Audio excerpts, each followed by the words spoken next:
Comrades, life ain't easy, and neither is Rosetta. This is a tough match. Or maybe it's just tough for me. So your boy's playing up in the fronts again. I think in this map, I think everything is pretty much front line. Sash Curran playing up in the most northerly position. Unluck in the background there. Tommy is now in the same team as I. You got DME Troritor. Well, what countries? Ah, the Germans. You got Plateau Spa. Plateau Spa. I thought that said potato there for a second. Gosh. Right, we've got Cobb J as well.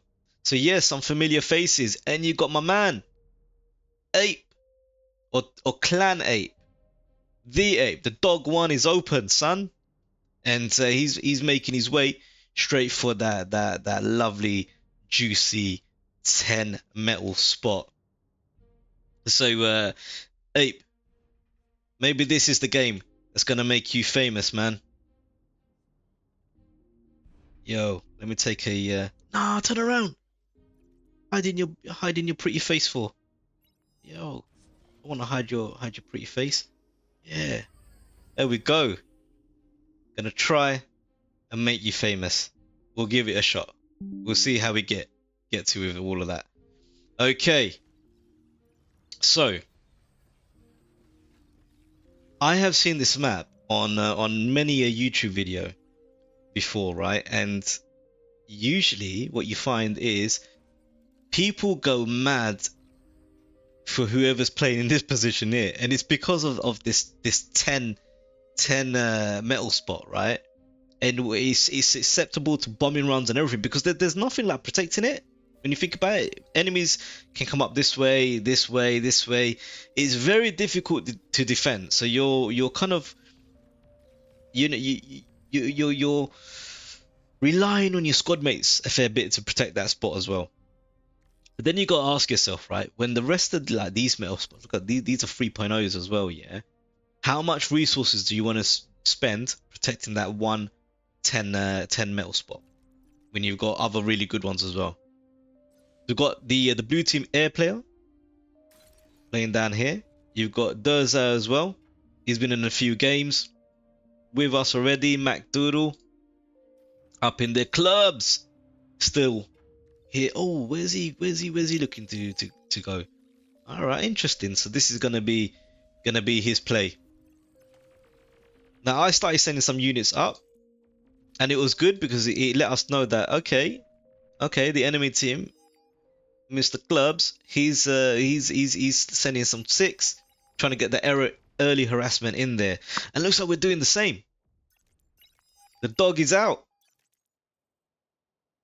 This is it. Now, if you can get this construction bot, this is going to be a big win. Oh, the grunts are coming in. Too late. Much rather lose 3 ticks in exchange for a construction bot. Oh, it looks like a grunt has made it through as well. MacDoodle. Oh, but the micro ain't there. I mean, if he could, I feel like that grunt could have gotten a bit more out of that. So now I'm making a little bit more of a stance forward, right? Because all of this wasn't contested heavily. Sash Curran as well, and he's a lot more on the brave side of things than I am. He's got his army of grunts, and he's moved in significantly, right? He's moved in a fair bit. Oh, maybe we never. No. We can see the LLT being made. Now either Sash Curran didn't realize, or he's just chosen to ignore it, and he thought, no, I can get more value out of these grunts by pushing them in and potentially killing a base, which would be a much better play than trying to fight an LLT. But look, Durza is no joke. He's not just gonna let something like that happen. And the number one antidote to a tier 1 assault unit is an LLT. Ah, this is tough. Look at that. Bullying. No, the flying V. And that's it. Blue put that raid down. But it did well. It caught them so busy that they couldn't really make any significant progress here. But MacDoodle is a problem. This guy's tough, and you know, for anyone that's watched the lava game, right, the one in the lava map, he's he made life for the enemy team hell, right? So this guy's no joke. In fact, yeah, look, he's 32 open skill as well, so he's definitely a good player. Ape's doing a solid job here, so he's got a Centurion up too. That's really good to see. Centurion is going to be one of those game difference makers, if you know what I mean. I mean, Centurion's like kind of like a, I don't know, tier 1.5 if you want to call it that. They're usually a lot more armored than most tier 1 units. He shoots super quickly as well, but it's just slow and the range isn't the best. But you put him in and amongst a tier 1 army, he's going to do really well. Really well. So it looks like that 10 metal a second spot is coming up to good use. Wow, look at this. He's able to pump out rocket bots. Green is pinging to the team. That's perfect. That's what you want to see. If you know, yeah, look, and that's the 10 metal spot as well. He's got a ping to the team. Because look, here's the thing, yeah. I mean, losing it is one thing, but you don't want the enemy team to also take this. Right, that's you know, asset denial is a big thing, you know. So you can't have they can't have us winning this, but it looks like we might. It's gonna be really hard for these units to do anything. I mean, there's only 2 of them, and this Centurion alone can take these 2 out. He can smash up these Rocketeers, no problem at all. So that's gonna be super tough. And I haven't really seen anyone go to his rescue, and that might be because, look, I'm doing my job in terms of keeping his neighbor MacDoodle busy. MacDoodle's got me to worry about. Sash Curran is he's keeping Clubs busy, and Clubs is a super good player. I know he is, right? So, but he can't go to Green's aid, neither, because look, the range on these guys, and he's got the high ground, right? Yo, look at this. Did he capture that? No way. Oh, that is not good. I mean, I don't know what air can really do besides gunships here, or going for a bombing. Yeah, a Hail Mary bombing run. There's not too much you can do in this situation. Capture Green. Yeah, he did capture it. Like, even if we lose that, I mean, it's not something that he would have expected to have gotten in the game, right? But his comm is looking worse for wear, and I think it's going to be the end of him. I'd be really surprised if his commander survives all of this. I mean, he's still on visible. He hasn't. Hey, now he's hit the cloak. Now he's hit the cloak. Now he's going to do a little bit of a dance to get out of this. The Ape. He got some units up in there as well. Damn, he did it. I think this was in no doubt, but where we left it. But dude, look at that. That is right up their base. Now I'm sending my units in. I felt like I got enough good trades in there. I pushed his squad back, and his base, he had a forward operating base, so that wasn't his main one. Now all I wanted to do is kill MacDoodle. That's all I wanted to do. But this guy, he got away. I wanted that thermonuclear blast to wipe out his army. Because he had a really good army, to be completely honest with you, right? And it was really tough for me to go up against him. But what's that's happening, I am getting a bit of a reinforcement here. And now this time, I've got a couple of Centurions. So, if you know, I was gonna lose that eventually, right? But I've got my Centurions there now, so those guys are gonna be my commander killers. I still have this one guy that's left, and he's gonna hopefully keep them busy. And him keeping them busy means they're not gonna be attacking me, and I'm gonna do well, building my army up. This I was not expecting. Honestly, this caught me by surprise, and Yeah, I say it in so many videos, right, about LLTs. But why did I put the LLTs here? Because I thought if anything happens, it's gonna be through this section. I never thought from the south I was gonna get attacked. But hey, now I play Rosetta again. I'll stick another LLT somewhere around there.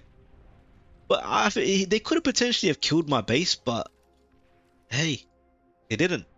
They didn't. This Janus is gonna be really tough. But with these guys going in, we'll be okay. Especially the Centurions, they'll be able to do well because they can tank the hits, and that's what's important. So we had a good couple of pushes from this section of the map, and now it looks like our comrades at the bottom are having their day too, right? So you got Platsopar. Oh, if only you could have gotten vision of that constructor. Oof, losing that would have been tough. Dimitri has definitely moved up a fair bit. Wow, Comtrade. Right here. The heart of their base. That's crazy. The South have managed to move significantly forward. Really uncontested. Green and I have a good day. They really got to start answering this. They really got to start answering this. Otherwise, that southern section is gonna be lost. Yo, clubs. He's moving in. He's got his tier 2 army up. The Sheldons. How often do we see this in Beyond All Reason, right? This Sheldon army with a Raider Jammer. This is where you want to just get a whole legion of pawns or grunts and send them in there, right? And start butting heads with these guys. I'm sending in a few units. I don't want them to get too comfortable and start making tower defenses over here because it would just be really hard for me to push, especially if I can't get into tier 2, right? That's something you got to be really careful of. Now, this is me in panic mode because I don't have too much of an army and I don't want to lose my lane, right? I don't want to lose my lane. And like I said, look, I'm playing in a lobby with some far more experienced players than me, whether that's on a Chevron count or even OS as well, right? So I don't want to be that guy, if you know what I mean, right? So I want to be able to show that I could hold my own, or at least punch above my weight in some aspects, right? Like Matt Doodle, he's 32 open skill, and his chef count is far higher than mine, right? I'm like 4 chef and 11 open skill. The previous game I was 10. You know what I mean? So look, I feel like I'm doing okay. Bulls are out. This is nice to see. So it looks like Platsopar was able to make that tier 2 transition, and Bulls are gonna do really well for us. SK10, you know what? This guy, I played a few games with SK10, I believe, right? And he's another really strong player, really strong player. So you gotta watch out for him. Well, I never noticed until now that a lot of the blue team, they're actually German. That efficiency. Ooh, the Fiends versus Fiends. Now, the thing with Fiends, they have when they die, they like to take things with them. So they have like this area damage when they go pop. So if you go pop in and amongst a bunch of Fiends that are also low health, you could set off a chain react. Ooh, damn. Must have been the Arbiter.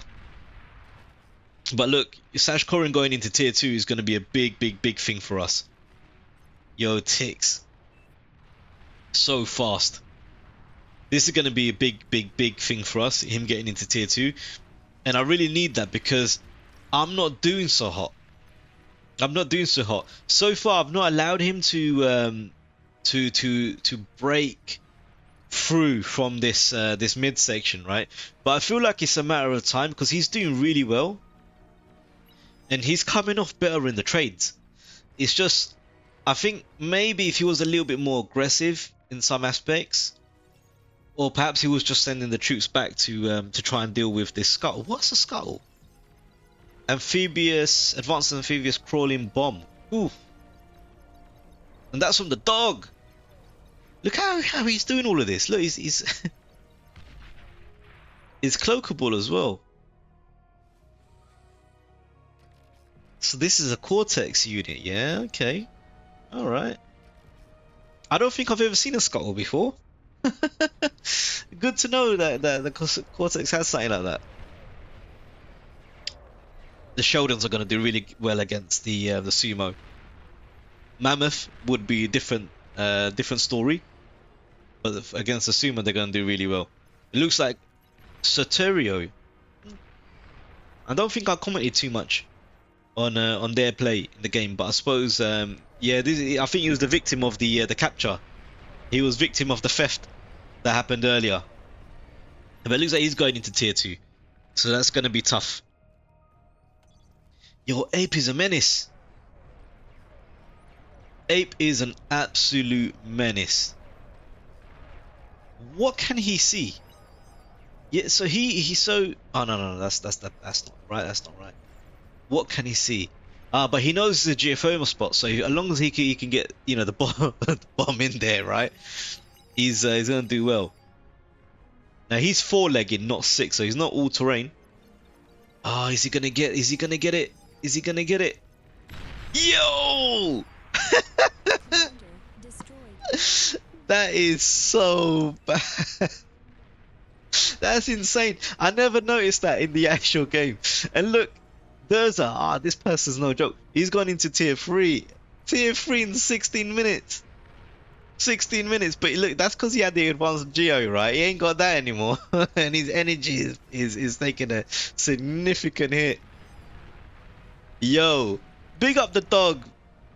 Big up the dog. He's playing his heart out in this game. Yeah, Sashkron's making a push. This is a good time to strike because he's going to be so annoyed about the geothermal spot getting hit. But then again, look, he's got his Shivas up, right? He's got his Shivas up. So it's going to be hard for us because I don't think the Sheldons can get enough like hurt on the Shivas to really worry him. And this is interesting to me. I managed to bust up his commander, right? So I got that. You know, I'm taking that as my personal victory in this game, right? In this match. He's in tier 2 now. You know, I've just got my my tier 2 unit up there. I'm still getting my mexes done, and I'm trying to get a fusion as well, right? So I'm doing okay, but I'm not as strong as my allies. You know, I'm not as like fully on board in tier 2 like these guys are. Look at them, they're having tier 2 slugfests, right? So I'm lacking behind, but again, I feel happy that I killed my enemy's commander. You see what I mean? I'm just happy that you know, it happened.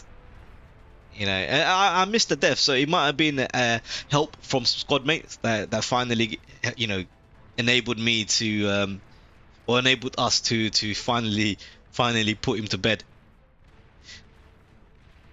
So I feel good, and I haven't lost the lane. Still, I haven't lost the lane, so I'm really pleased with that. Wow, talk about forward bases. He's built a experimental gantry this close to the enemy. Wow, that must have been in a nuclear bomber. Must have been. So what's Torre? What's he got cooking up? He's not making any units there. Okay. But this is why. Yo, I like this. Put him right in the corner. Very hard to get to. And as long as he doesn't get scouted by aeroplanes, we're gonna do really well with that. Having the eco right there. I don't think I could see this guy, or could I? Yeah, the ticks gave vision. So now I knew, okay, he's coming in. That nuclear bomber. Yo, we got the win. I think it was just too much at that point, right? Because, they saw that we've got a tier 3 right up there as well. We made some really good runs. Some of their players that were really, really holding their lane eventually got taken down as well. So, yeah, look, this was a really good game. I really, really enjoyed it. And look, it's always good when you win, right? But you can just as easily be on the other end of the shoeing, right? So yeah, nice one, guys. I hope you enjoyed that, and I'll catch you in the next one. Peace.